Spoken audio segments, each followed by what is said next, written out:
रुद्रपाल सिंह जी। राधे राधे महाराज जी।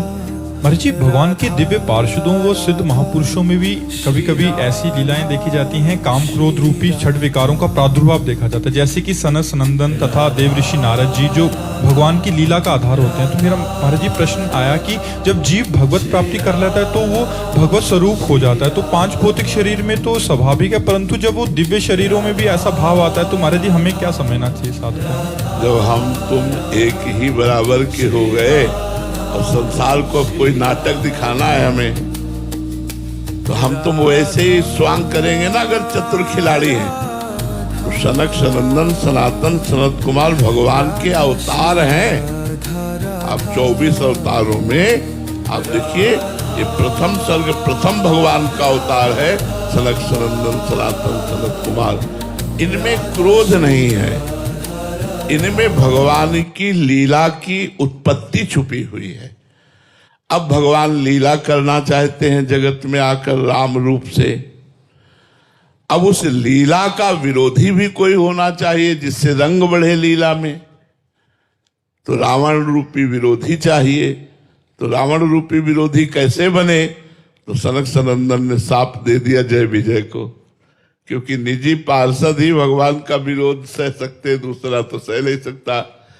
जो ऐसे भगवान वैसे भगवान के पार्षद, तो लीला करने के लिए जय विजय बन गए रावण कुंभकर्ण, और सरकार का अवतार होता है राम के रूप में, और विविध प्रकार की पावन लीलाओं की गाथा जो जगत का मंगल करने वाली है।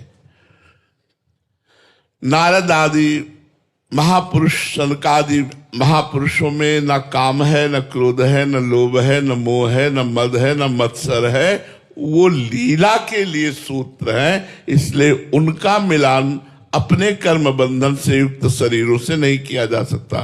वो दिव्य महापुरुष थोड़ी देर के लिए क्रोध का अभिनय करते हैं, क्योंकि उनको लीला प्रकट करनी है। वो दिव्य महापुरुष थोड़ी देर के लिए काम का अभिनय करते हैं, ना कि उनमें कामना है। इसलिए जो सिद्ध महापुरुष भगवान को प्राप्त हो गए हैं, हम इसीलिए उनको समझ नहीं पाते, क्योंकि उनकी बाह्य चेष्टा जन साधारण जैसी रहती है। ऐसे ही भगवान की दिव्य लीलाओं में जो दिव्य महापुरुष हैं वो सब निर्विकार हैं, केवल भगवान की प्रेरणा से थोड़ी देर के लिए वो विकार का अनुभव करते हुए स्वांग कर रहे हैं कि हाँ भाई, सनकादि क्रोध से युक्त हो गए। जो निरंतर ब्रह्मानंद में मग्न, वहां क्रोध कहाँ? जो अद्वैत निष्ठा ब्रह्म को प्राप्त हो गए हैं, तो द्वैत के बिना क्रोध कहाँ आ सकता है?